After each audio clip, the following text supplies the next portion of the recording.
कोशिशों के बाद भी ईशा जी पाएगा। पर क्या ईशा जी सच में सूरज को हमेशा के लिए छोड़कर चली जाएंगी? जी हाँ दोस्तों, जहाँ कहानी की शुरुआत में सूरज और घर के सभी लोग ईशा जी के पास हॉस्पिटल पहुँच चुके होते हैं। आईसीयू के बाहर सबकी सांसें अटकी हुई होती हैं। डॉक्टर बार बार ईशा जी के वाइटल्स चेक कर रहा होता है, लेकिन ईशा की बॉडी किसी भी तरह का रिस्पॉन्स नहीं दे रही होती। तभी डॉक्टर बाहर आकर सूरज और घर वालों को एक ऐसी बात बोल देता है जिससे सबके पैरों तले जमीन खिसक जाती है।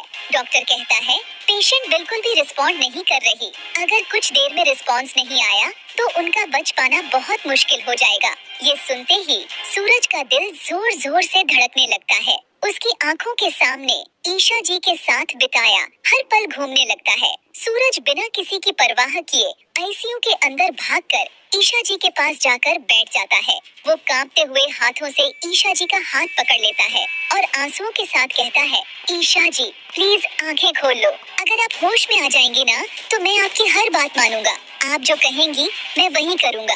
आपके कहने पर मैं आईएएस ऑफिसर जरूर बनकर दिखाऊंगा। बस एक बार आंखें खोल लो। सूरज फूट फूट कर रोने लगता है। पूरा आईसीयू रूम उसकी सिसकियों से भर जाता है। तभी अचानक मॉनिटर पर एक हल्की सी मूवमेंट दिखाई देती है। ईशा जी की उंगली थोड़ी सी हिलती है। डॉक्टर तुरंत कह देता है, शी इज रिस्पॉन्डिंग। ये सुनकर सूरज की आंखों में उम्मीद की चमक आ जाती है। धीरे धीरे ईशा जी की आंखें खुल जाती हैं। सब लोग चैन की सांस लेते हैं। सूरज खुशी से बोल पड़ता है, ईशा जी आप ठीक हो जाएंगी, मैं यही हूँ। लेकिन अगले ही पल जो होता है वो किसी ने सपने में भी नहीं सोचा होता। जैसे ही ईशा जी अपनी आंखों से सूरज का चेहरा देखती है, उनकी आंखों में खौफ आ जाता है। उनकी सांसें तेज हो जाती हैं, दिल की धड़कन अचानक बढ़ने लगती है।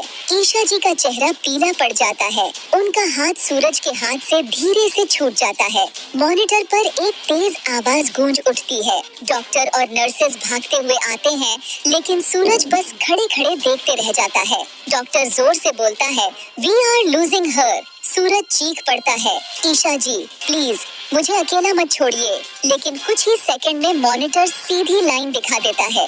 डॉक्टर ईशा जी की तरफ देखता है और धीरे से बोलता है, I am sorry we couldn't save her. ये सुनते ही सूरज का पूरा वजूद टूट जाता है। उसके कानों में सिर्फ एक ही आवाज गूंजती रहती है, वी कुडंट सेव हर। घर वाले रो रो कर टूट जाते हैं। पूरे हॉस्पिटल में मातम छा जाता है। लेकिन सबसे बड़ा सवाल ये है, क्या ईशा जी सच में सूरज का चेहरा देखकर मर गई, या फिर इस मौत के पीछे कोई और खौफनाक राज छुपा है? और क्या सूरज कभी जान पाएगा कि ईशा जी उसे देखकर क्यों डर गई थी? आपको क्या लगता है? कमेंट करके जरूर बताना।